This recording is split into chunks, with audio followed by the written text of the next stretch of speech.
Bună, Mădălina! Noi suntem trupa Ele. Salut, salut, salut, salut! Noi suntem o trupă de improvizație, pe scurt o trupă de improvizație, ca să înțelegi despre ce e vorba în tot momentul ăsta care e despre tine. O trupă de improvizație funcționează pe principiul următor. Publicul ne dă propunerile, sugestiile, iar noi creăm un întreg spectacol pe baza sugestiilor lor. Mircea a apelat la noi să-l ajutăm să facem o surpriză pentru tine, ne-a dat niște indicii despre tine și la mulți ani și o să vezi ce urmează. La mulți ani!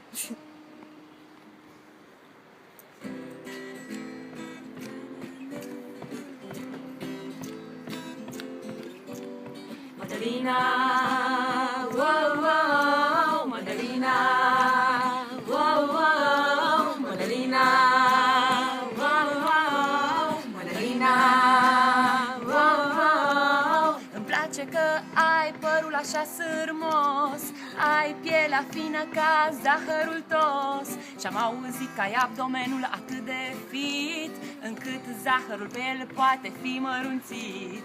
Mădălina, wow, wow, Mădălina, wow, wow, Mădălina, wow, wow, Mădălina, wow, wow. Mădălina, inteligența ta a fost vânată, chiar dacă ești tânără, ești super dotată. Nivelul tău de cool e ca o ferie și pentru tine special s-a inventat o meserie. Mădălina, wow, wow, Mădălina, wow, wow, Mădălina, wow, wow, Mădălina, wow, wow. Mădălina, când bei ceai ești minunată și apoi pictezi în ciocolată.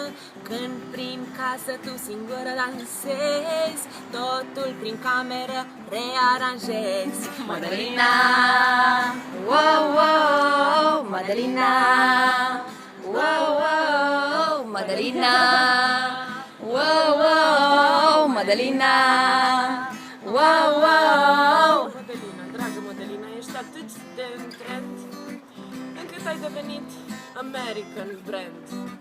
Cei de la NSL îți spun Most Wanted și din Hunter tu ai devenit The Hunted. Mădălina, wow, wow, Mădălina, wow, wow, Mădălina, wow, wow, Mădălina, wow, wow, Mădălina.